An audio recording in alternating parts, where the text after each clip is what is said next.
Welcome to the Nerd Party. Let the filibustering begin. Welcome to Nerd Party.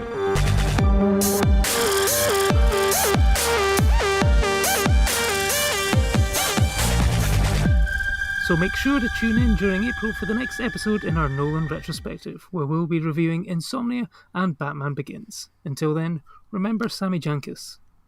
Lee, I've really enjoyed this first instalment of our look back at the works of Christopher Nolan with Following and Memento. A lot of great discussion with lots more still to come. And I must say thanks for putting up with my condition. I told you about my condition, right? You see, I can't actually form new memories, and if we talk too long, I'll forget how we started, and then next time I record with you, I won't even remember this conversation. Sammy Jankis, see, now he wrote endless notes, but he got a little mixed up. You see, I've got a more graceful solution. Wait, hang on. No, where was I? Hello again, and welcome to Filibuster here on the Nerd Party, where we begin our deep dive into the world of Christopher Nolan with Following and Memento. I'm Dallas King, and with me is the Sammy Jankis to my Leonard Shelby. It's Lee Hutchison. How are you? Yeah, I'm really good. This is probably one of your best conclusions ever. So, yeah, you know I'm a big fan of your works there. Absolutely. And now, before we kick off, I've told you about my condition, right? You see, they've got this thing where I can't form new memories, and if we talk long enough, I'll forget how we started, and the next time we record, I won't even remember this conversation. So it helps to take notes. You see, Sammy Jankis himself, he wrote endless notes. Did I ever tell you about Sammy? Hang on, sorry, I just misheard you there. I was spitting into a glass of beer. Sorry, you were saying something? Yeah, no, I was talking about Sammy Jankis. I told you about him, right? The guy who makes my... Yes. Anyway, every time I see you, probably I keep telling you. I know I've got this condition, you see, but the condition is excitement, because this year we have a brand new Christopher Nolan film, TENET, starring John David Washington and Robert Pattinson. We stand Robert Pattinson here on the podcast. So of course, we're looking forward to this one. It's out on July 17th, and we wanted to go back and explore the back catalogue of the most successful Nolan since the Nolan sisters. One of the most popular and influential directors of the 21st century, Mr. Christopher Nolan. We actually discussed Christopher Nolan's work on an episode 147, all the way back on 147, when we were joined by critic Darren Mooney, author of Christopher Nolan, A Critical Study in Film.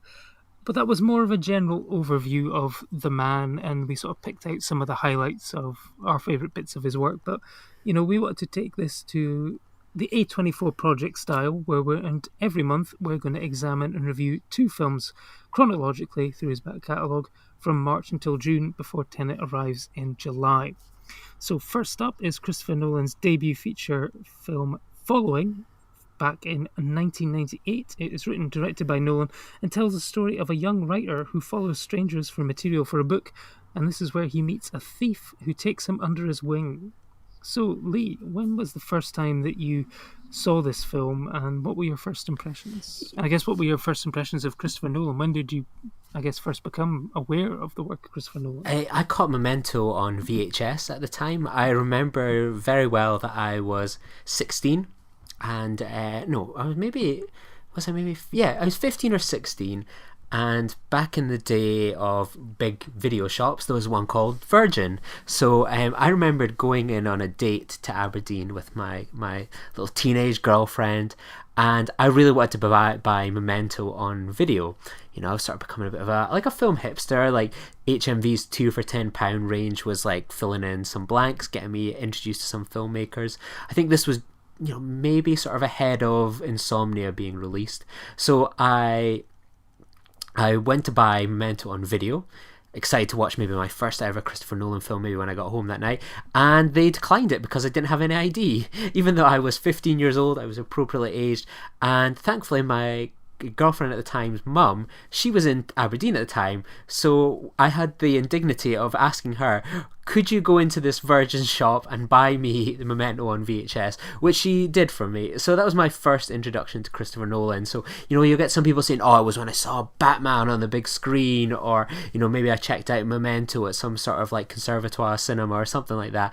Nope, that's how I was first introduced. And yeah, Following was one of the films I saw much later. I think I picked up finally on DVD from America or something at the time. It was a really hard hard one to track down and hunt, and it was this elusive Christopher Nolan film. So yeah, I kind of, much like Guy Pearce in this film, you know, how I kind of watch Christopher Nolan films were a little bit out of whack in this way.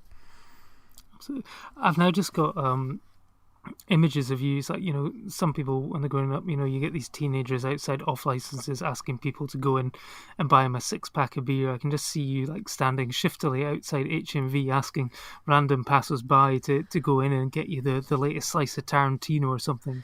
You know, can you fix me up, man? I need some Tarantino or something like that. I've just I can just see that now. Was that like every weekend just outside HMV looking for that next slice of independent film which was rated 18? Most cinemas, most shops were pretty good and stuff like that. But yeah, that was the one time I was foiled, and you know, my baby face must have kind of betrayed me that day. Yeah, well, I think actually I've got a similar sort of tale to you in terms of not with the ID thing, but certainly coming to Following after having seen Memento first.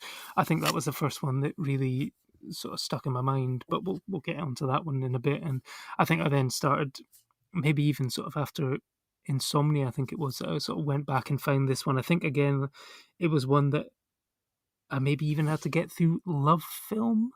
I'm thinking maybe the old DVD rental subscription service where you'd make your list and then they'd send you a couple at a time, and then you'd watch them, send them back, and then they'd send you the next one on the list. I think that's maybe where I managed to get it, because it was quite elusive. Sort of doing this sort of rewatch here, I had to sort of buy a copy off of eBay, you know, legitimately of course, but still off of eBay, because, you know, it's just not available on any sort of streaming services, although I think it is available in like some of those big deluxe Christopher Nolan box sets you do get for long, but it is still quite difficult to get a hold of. And, you know, this is a film which is clearly, you know, a young filmmaker just getting into it. It's, you know, black and white, shot on, I think it was 16mm, from what I read up on sort of the making of the film and stuff. Basically, they did a lot of rehearsals so they could nail each scene they needed to do in about 2 takes, because obviously, you know, they didn't have much money. So back then, you know, everyone still shot on film, so therefore, you know, you were limited by the amount of film that you had to use, so therefore there was that. But, you know, I think it really sort of adds something really nice and gritty to it. You know, even then, early, I think it's fair to say you can see Christopher Nolan's sort of obsession with time and sort of splintering, fractured narratives coming into play here. I mean, what did you make of the film when you first watched it? I think what kind of works is what, as you kind of say, you come to this film, I imagine I refuse to believe many people watch The Following before any other Christopher Nolan film, but you can sort of see when you've watched films like Memento and all the way through, you know, to say something like Inception as well, you see a lot of sort of what's going to come with Christopher Nolan and The Following. It's a really interesting kind of study of the filmmaker, that what's to come. You know, you can really draw a thread between The Following to present day, which is really exciting to see in a filmmaker. It's such a promising debut that I think's more enhanced by sort of doing the time and effort into seeing his other films too. Absolutely. And I mean, this is a film which is only sort of 70 minutes long. You know, there's some, you know, one he's getting into his sort of latter day years, when we get into likes of Inceptions and Interstellars, we're looking at sort of 2 hours 10, 2 hours 20 and stuff like that. But this is a very sort of lean story. I mean, what did you make of the story about this guy that sort of falls? I mean, because there's, you know, it's one of those things that people say, right, but, you know, and you get a lot of authors who sort of say they will sit in coffee shops and just sort of people watch to get inspiration and ideas, and he's maybe even sort of done that and has then come up with this idea of, you know, rather than just watching people in the coffee shop for inspiration, what happens if I then follow them? And then this is where this man's sort of life initially seems to be getting better, but then sort of everything starts to unravel as all the different sort of seeds and plot threads start to come together towards the end. I think what I like a lot about this plot is it's probably one of the only Christopher Nolan films, I suspect, where you can maybe put yourself in the character's kind of shoes in a realistic way. Like, maybe I'm sort of putting myself in a position here, but I think we've all thought about that time. Like, wouldn't it be interesting to just pick a random person off the street and just kind of follow them, see what they do with their daily lives, or whether you're on the tube and you go, I wonder if, I just got off at this stop and just, follow this person, almost try to see what life is like in their shoes to get a bit of perspective. Not in a stalkery way, but, a less serious stalkery way, more of a, social experiment, as it were. And I think, like, with Following, like, I could imagine something like that, being bored, unemployed, a writer, for example, and just following people looking for inspiration. It I could imagine that more realistically than becoming a bat or going into space. Absolutely. And speaking, you mentioned the bat there. This is, Christopher Nolan's first film, but a lot has to be said of the fact that the young man, as he's called, that is his official title on the credits. The young man, the writer, on his flat door is the Batman symbol, and in the next film we're going to talk about Memento, I think it's either a comic shop or the tattoo parlor that Leonard goes to, the Batman symbol is there. So do you think that Nolan, way back when, had an idea that he would one day want to do a Batman, or is it just a happy coincidence that people read far too much into? Yeah, it's a happy coincidence. I think it's probably like Robert Pattinson. I don't know, did you ever see the interview with Robert Eggers and him and Willem Dafoe? I think it was after Toronto or something like that, and it had just been announced that our Pats was going to be the Batman, and Robert Eggers was like, you know what, I couldn't do sort of a big blockbuster franchise. This is my terra firma. I would probably knock back if I got offered a superhero Batman franchise. And Robert Pattinson just starts laughing at him, going, "No, you effing wouldn't," because like our Pats is probably like me and you and stuff, in a way that we love independent cinema, we love original films. But if someone came up and tapped you on the shoulder and went, "Go on, be Batman, we want you to be the Batman," you would want to do it. And I imagine that's the same for Christopher Nolan, in a way that, yes, he is an older person than us, but he had the same experience as us. He'd watched those original Batman films, read the comics, and you think of his trajectory, Following, Memento, Insomnia. Yeah, it's good films, one stands out a bit more than the other, but when you get the opportunity to reinvent a franchise, you often will leap at something like that. And to get that much control, I think that's sort of before the days of Marvel, where it was very much you're a director for hire. With this one, you were able to put the full Christopher Nolan sort of influence on the film. So yeah, I can see why Nolan would go from Following to that and take up the option, I guess. Yeah, I mean, we'll get into it on the next episode when we discuss Batman Begins, but he was, I think, in a very different situation where the Batman films prior to that, Batman and Robin, had almost tanked the genre completely, so there was not maybe as much pressure on him to deliver, and he'd made 3 films, 3 small sort of low budget films by that point, whereas these days the likes of your Colin Trevorrow, whatever, would do 1 small film, and if you're a white man, you can then go from 1 small independent film that does a little bit of success to helming a $1 billion blockbuster. Back then, you needed to prove yourself a bit more, but that's way off in the future. We're still in the present here, but I think it's interesting. You can see the sort of film noir aspects of it. In this film, the writer is just called the young man. The woman, the central woman who he becomes fixated on, is called the blonde. Quite interestingly, the thief in this film is called Cobb, and of course, way down the line in Inception, Leonardo DiCaprio would play a mind thief called Cobb. So it all sort of ties back together. But what's interesting though is, despite the fact that I think the performances in this film are maybe not on the same level as his other films, but they're still good. But it's interesting that the only person who's actually sort of reappeared in the Christopher Nolan films is the police detective, who's actually played by his dad, who then pops up in the Batman films and then Dunkirk as well. So, I mean, what did you make of the performances in this one?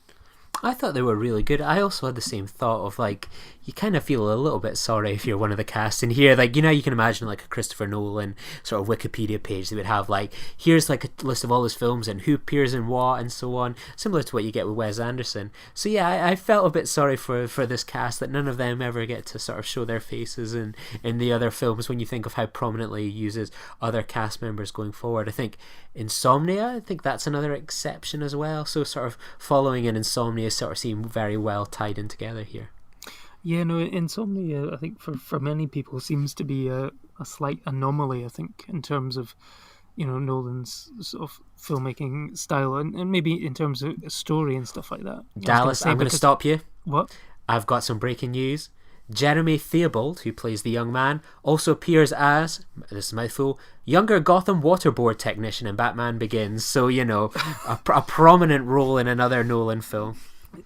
Did you say a waterboarding technician or a waterboard technician? Waterboard technician. Okay, we just needed to clear that up, because that's quite just the ing there does a completely different spin on that one. So it's good to see that you see, we haven't done our research enough to know that we haven't gone through the IMDb credits, but enough. But hey, Batman Begins also starred King Joffrey from Game of Thrones before, and everyone sort of said that Batman should have thrown him off the roof. But again, we're talking about Batman when we should be talking about Following. We're going all over the place, like Leonard Shelby here.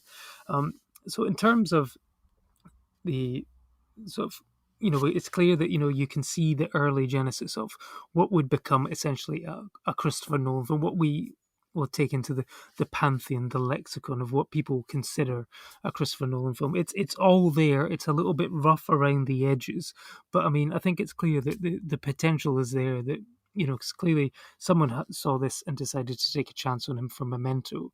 So in terms of his back catalogue, where would you sort of place Following, do you think?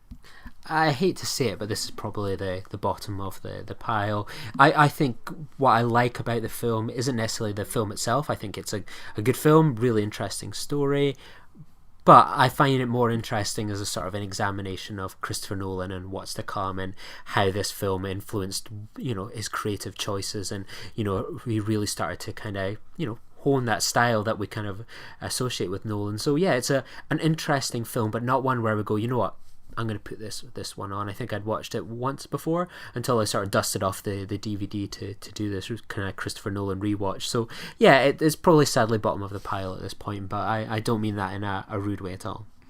No, I think I agree as well. It's probably a little bit rough and ready around the edges. It does have an excellent story. I like the way it goes. There's some twists and turns as you'd expect. I didn't really want to get into that in this podcast, because I know that Following is a film which is probably very underseen in terms of his back catalogue.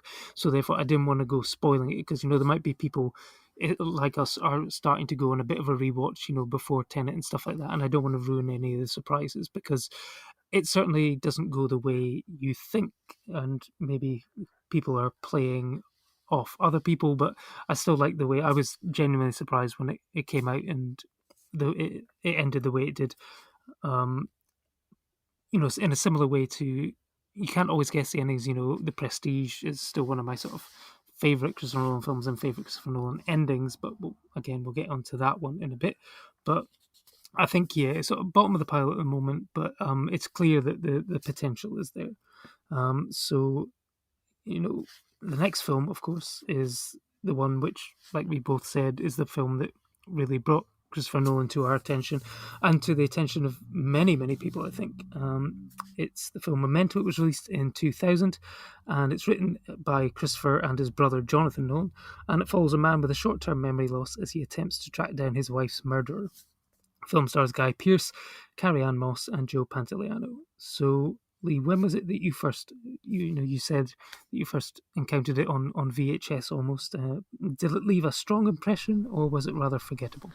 I thought it left a hell of a strong impression. It's the type of film that you can imagine at that sort of age when I kind of caught it. I think it only just sort of come out in video here in the UK. I think its cinema release was limited, to say the least, in the UK. So it was an absolute pleasure to watch a film like this. And it's one of those ones that was a lot of films at the time similar to this, like your Donnie Darkos and so on, that became films that were shared around at sort of high school, where you would go, oh my god, I've seen this film, check it out. And it would be things, perhaps it'd be modern films like this and, say, Donnie Darko, but then you would also be maybe sort of discovering films like Fargo for the first time and sharing those kind of videos around as well. So yeah, it was really exciting to kind of watch a film like this, and it felt like at the time that you were in on one big secret. And I think that kind of bared out as sort of only a few months later, give or take. Insomnia was out in UK cinemas. I remember going to see that in an Aberdeen cinema at the beach, and there was barely anyone there at all on a Saturday afternoon. So yeah, like, I think Memento was a kind of significant film in my development as a film fan, and I take a lot of issue with people sometimes where there's a lot of kind of tiresome critiques of like, white men only like Christopher Nolan films, and I bet like they say, oh, it's my favourite film at film school or whatever like that. But films like this can be a really good gateway drug, as it were, and I don't begrudge anyone saying that they love Christopher Nolan films. I think he's an absolute masterful filmmaker, and I think Momentum certainly proves that. For a sophomore film, I think you'd be hard pressed to find anyone that can kind of come close to this. There's a few that do, but this is a special film. Yeah, no, I mean, it is a sophomore film. There's probably people out there who think that Memento is his first film. Following is so sort of underseen and underrated that people may have just believed that he just appeared out of nowhere, developed suddenly like a Polaroid. But this film for me it played quite an influential role in my life, because this was the first film which I ever saw at the Belmont Filmhouse when it opened in late. Belmont Cinema opened in September 2000. I think this played around about November, December, and I can't remember how I first heard about Memento. I can't remember if it was seeing a trailer and thought of something else, or just maybe reading about it in Empire magazine and said, that sounds fascinating, I really need to see this. Went along to the Belmont, loved it there, and that's where I guess it was my gateway into a larger world of independent films, which at that point I think the Odeon had closed down in Aberdeen, so we just had, I think it was the Lighthouse Cinema it was called, and then the Cineworld at Queen's Links, and they sort of showed all the blockbusters and stuff. But Belmont offered you, stuff like Crouching Tiger, Hidden Dragon, foreign language cinema and independent cinema like this, and I loved it. I then got it on. I didn't get it on VHS. I got it on DVD, and I recently picked the DVD off my shelf to rewatch it for this, and found inside a little scrap of paper. I'd written a note like Leonard Shelby, reminding me with the instructions on how to go through the special features menu to get the film to play in that special chronological order. Do you remember that? Have you ever done that? Oh, hell yeah, I do. I upgraded to DVD on this one. This is one where I've done this sort of the gambit. I owned it on VHS. I've eventually saw it in the cinema, at the Cameo Cinema, and then I did buy the DVD, and it was in this really cool like white case where it had like 3 discs, and it had that kind of option to watch that film in a way. Like, those were like the glory days for like DVD special features, and that Memento one, I still have it. I treasure that one. But I did eventually upgrade to Blu-ray as well, where it also had that special feature option. Yeah, no, and like I say, it allows you to watch the film in chronological order, but of course the big thing about this film, the hook, as it would be, I guess it tempted people to come and watch it, and the reason I think why it was so successful is this film does not play out linearly at all. The DVD allows you to piece it together to watch it from start to finish, but this is a film which works its way backwards. It starts off with a killing, and then it works back to the reason, why Leonard does what he does. But at the same time, in black and white, it starts at the beginning and then works its way forward. And it's not really, I'm not sure, I can't remember when I figured out that the two were coming together. Obviously the two sort of do link up towards the end and the sort of the final act there. But I mean, when did you sort of realise that there was these two different time periods and they were sort of slowly developing together?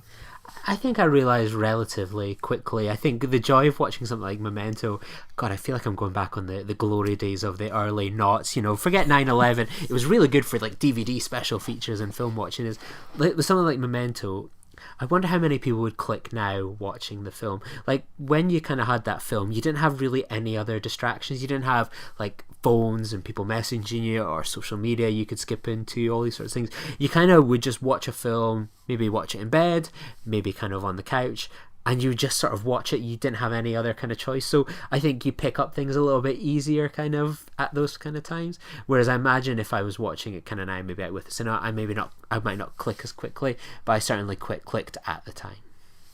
Yeah, and what did you make of the structure? It was nominated for best original screenplay and best editing. I think sort of both worthy nominations.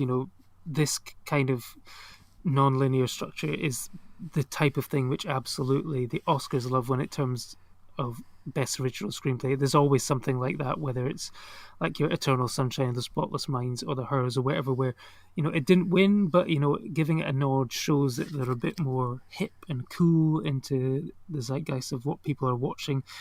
Those kind of films always seem to pick up that kind of thing. Christopher Nolan has still not yet won an Oscar. 1917, got all the Oscar nominations and looked like it was going to win. Thankfully, it didn't, because I still think Dunkirk is a better film. But again, that's a conversation for another time.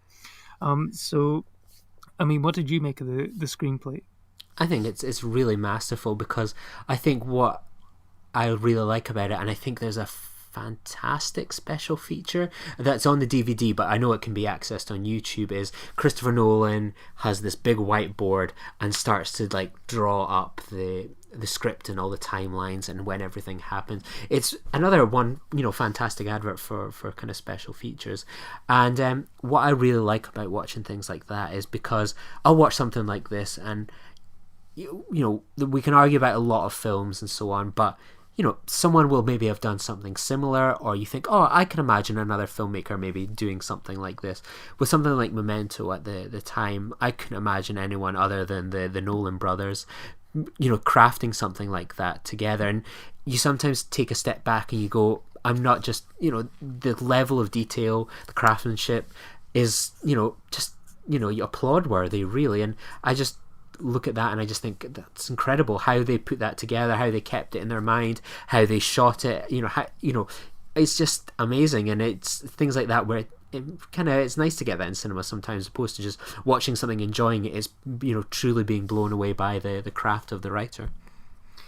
DVDs were just sort of coming out around sort of 2000 when films like this were coming out, and the behind the scenes access that you used to get on DVDs with with directors' commentaries and stuff like this. I remember the David Fincher one's Fight Club is still one of the best DVDs I've ever got in terms of commentaries and sort of behind the scenes features and stuff like that.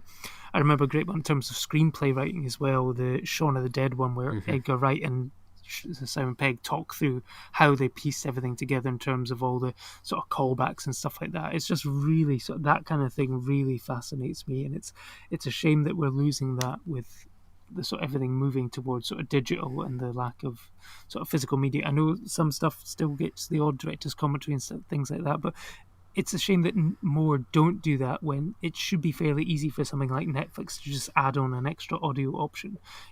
Those are the kind of things which really sort of fascinate me as a film fan. I thought the screenplay was absolutely exceptional in terms of it all makes total sense, and like when you play it chronologically it makes sense, but it's the genius of the screenplay is it works even better when it's played out in the way that it does as it going back and stuff like that. You get great things like there's a scene where he's running and he's like, oh, what am I doing? It's like, oh, I'm chasing that guy, and then he gets shot at, and then he's like, oh no, he's chasing me. Or the bit where he's like, I don't feel drunk, and then he sort of like goes to have a shower and then gets attacked by the guy, and it's like the way it sort of goes backwards is just really interesting. But I think a lot of the film success really has to come down to sort of the character of Leonard and the performance of Guy Pearce, because he has to sell this incredibly difficult job of a guy who you have to believe cannot form new short-term memories. I think Guy Pearce at this point was certainly in the UK maybe more famous for Neighbours at that point. He'd been in LA Confidential in sort of 1996, but this was one of his sort of first real sort of Hollywood lead roles. What did you make of Guy Pearce's performance in this? Yeah, I always find him to be a pretty underrated actor. When he pops up in things here and there, you think, whether it's something recently like Swingers Farry's great comedy, I just really like him as an actor, and I just wish he was in more things. I think he was a leading man that I think we've really kind of done a bit of a disservice to. You look at sort of his filmography over the past few years, it's sort of very up and down in terms of quality, but I would have just loved to have seen him in more kind of prominent roles and so on. I think he's a fantastic actor. He gets plenty of work, but I'd like to think, he could have been given more opportunities for some of the kind of better pieces of work, I think. Yeah, no, I mean, he was utterly wasted in the Prometheus movies and stuff like that. He could have been a really interesting character, but then just turned up in old man makeup and stuff like that. But, A24, we discussed The Rover a while ago, and he was great in that. He's done some fantastic work. Mainly, I guess, as he's Australian, it's like the Australians seem to know how to use him best, and the likes of the Proposition, Swinging Safari, like you said. He's got a great bit part in The Road as well, but America just doesn't seem to have been able to use him well. One of my favourite films of his is actually a film called Lockout, which is essentially Escape from New York but set in space. But he does a great sort of sarcastically pissed off Snake Plissken-esque performance, and I think he's really good in that. But I think he's fantastic in this and really sort of commits to it. No more, I guess, beyond the fact that he's, probably spent several hours in makeup getting all those sort of tattoos put on. And I remember when the film came out, it was like, I've always wanted to do it, but I've never gotten around to do it because I just know how much effort it would take to do it. But Leonard Shelby was always on one of those Halloween costumes I would have loved to have done, but I can imagine I would have gone to a party and no one would really have known. There maybe would have been like one person who knew, and I would have needed a bit more recognition to know that it was worth the effort of going to all that trouble, I think. Yeah, absolutely. I think that would have been an interesting one. It would have been good for if who was the sort of the distributor company for this film. Like if they had like a social media account, they would be all over retweeting that. So you'd probably get like the endorsement of that. Yeah, I know, but I that would if only social media had existed in 2000, then I guess that was the time to do it. It might be a bit late now, but I think it's A24 costumes are the way to go if you want to get that social media love. A May Queen or a King Payman or something like that. That's where you need to go. So you've got this sort of plot of Leonard trying to solve the mystery of who killed his wife, and then bring that person to justice. And the film is. This one is much more widely seen, so I think it's okay to go into spoilers and stuff like that and discuss the endings or the beginning, I guess, as it were, because you actually really find out the truth at the beginning. And the fact that, Joe Pantoliano's Teddy was apparently a police officer who helped Leonard catch the guy who killed his wife, bring him to justice, but then it didn't stick. He didn't remember, so now he's been manipulating Leonard in order to killing sort of drug dealers and criminals to his own end, I guess. Although it turns out that basically Leonard decides that he's had enough of that and sets up Teddy to be the next victim. So what did you make of that rather sort of twisted revenge plot in the end? I really like it, and part of me, even though, as you say, it's twisted, it's revenge, is that you feel a lot of sympathy for this character of Leonard, and what he goes through and how people take advantage of him and the horrible situation that people kind of push him into. And yeah, I kind of can understand why someone would want to give themselves a purpose in life and how misguided that is. I can understand it with the film.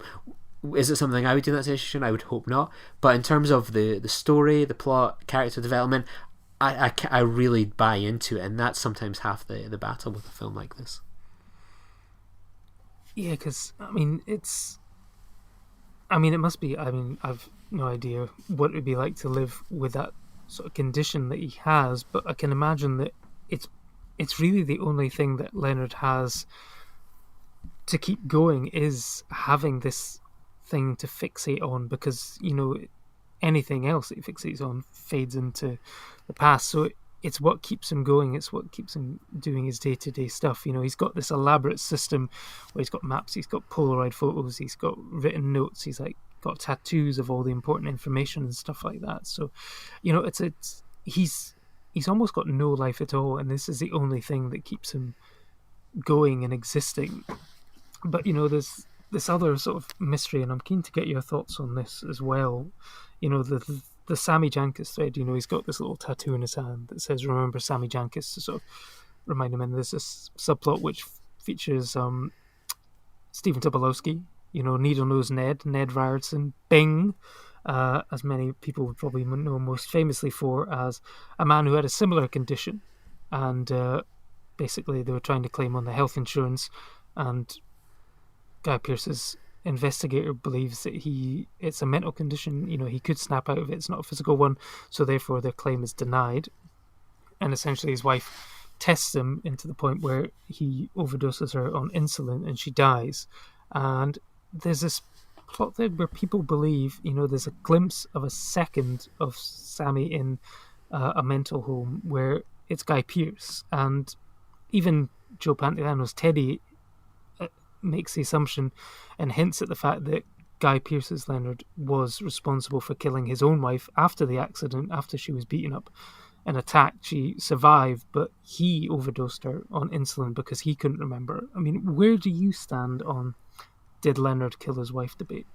So I buy into it myself. I think the film presents a good case for that being that, and yeah, I agree with it. What about yourself?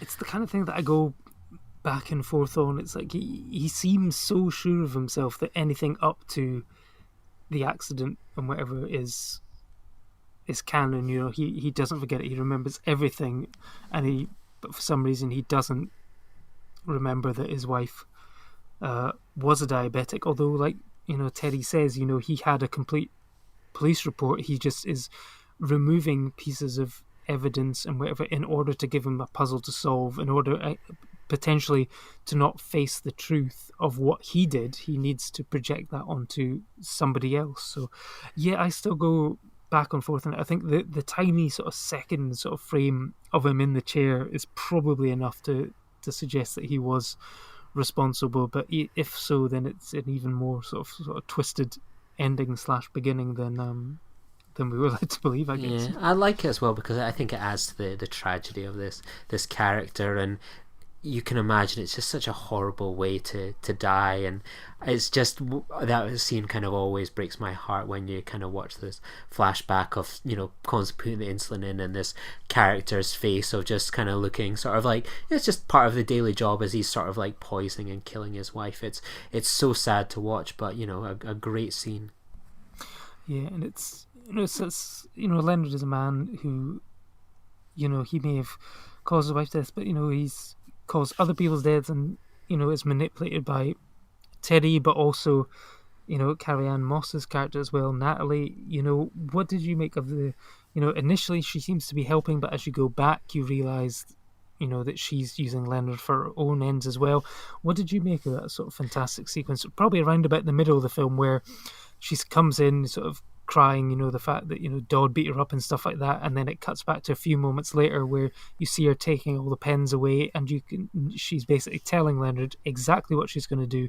She's going to go out, she's going to come back in, and she's going to manipulate him into doing exactly what she do, and there's not a thing he can do about it. What did you make of that sequence? I really like it because this is my first introduction to Carrie-Anne Moss outside of The Matrix, and I really think she's so lovely in The Matrix, a really caring character, and in this she's such a bitch, and it's just it was such a kind of whiplash at the time of going from one film sort of only a couple of years earlier in The Matrix to this, and I just think she really nailed that role. And it's another one like Guy Pearce. I think we've really let her down as an actress. She should have been in more films, and I think she's been sorely let down. I mean, has she really done anything of any note sort of since the Matrix trilogy? You think of some, she was in Silent Hill, Pompeii, Frankenstein. I'm looking through films I've never Jessica Jones series. I think she had a small role in the Marvel TV universe. Yeah, but,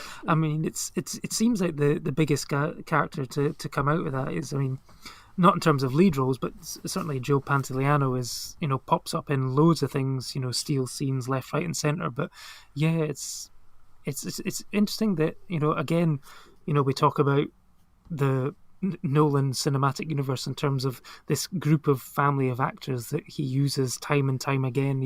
The stars of Memento never seem to really be able to penetrate that inner circle that he has. Yeah, I think he's such a colourful character as well, and it's like, I don't know about you, but I find it hard not to watch this film and go, Lenny, whenever he gets involved. Oh, absolutely, yeah. It's like, he's a great character. I mean, what did you make of, were you sad to see what happened to him, given, you know, everything you know at the end of the film, you know, because it's almost as you don't even realize it's him sort of to begin with. It's the one that got killed at the start. It's just like it comes out of nowhere. But I mean, do you think he deserved his ending, or do you think it was an unfortunate victim of circumstance? I think, yeah, an unfortunate victim. I think he's one of the better people perhaps in this film sometimes, and yeah, I think this kind of vigilante, the sort of that he's become, you can kind of, it's an interesting premise, and you know, I was very sad to see him go in this film. Yeah, no, well, we're going to get onto vigilantes, I guess, and I guess it's going to become a recurring theme for Christopher Nolan films as we tackle a very famous one who lives in Gotham City in the next episode. But I guess, you know, you found out there this is a film that got you into Christopher Nolan, made you a Christopher Nolan stan. Where would this one sort of sit? Obviously, you know, we're just starting back on our rewatch here, but where would it sit currently? You know, obviously probably number one out of the number two that we've watched, but in terms of your overall sort of Nolan archive, you've probably got a list on Letterboxd already. Where does this one currently sit? I need to make a list on Letterboxd. I don't know, maybe about the middle? I'm not too sure. The problem is when you say the middle, you kind of think, oh, that's okay, maybe that's like a 3 out of 5 or something like that. But like, this is like a film that's in the middle that I would give 5 stars to, which I think is testament to Christopher Nolan's filmography. And I feel bad saying, yeah, it's maybe middle of the pack. I might reevaluate come the end. So yeah, I want a little asterisk next to that kind of ranking. Okay, cool. Well, we'll do it. We'll just rank it at the moment as Memento is number 1, Following is number 2, and then we'll add in as we go. It's like the A24 project. Everything's always in flux. You know, you've got an idea of what you had, but then when you rewatch, because I mean, I'm not sure when was the last time you watched Memento before this one? Maybe 2 years ago, something like that, I think. Okay, I think it was quite a bit longer for that.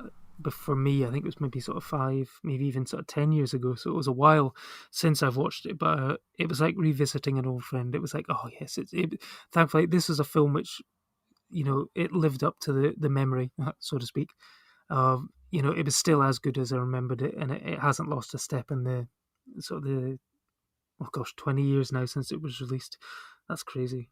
But yeah, it's one of the high Nolans for me, and but again, you know, it's going to be interesting to see where it lands in July when Tenet comes out as well, because it's another film which is probably going to play with time as well. So, you know, time is, you know, running out on this episode, and you know, we've got to make sure that everyone sort of, you know, tunes in, because, you know, I've got to say, Lee, I've really enjoyed the first instalment of looking back over the work of Christopher Nolan with Following and Memento.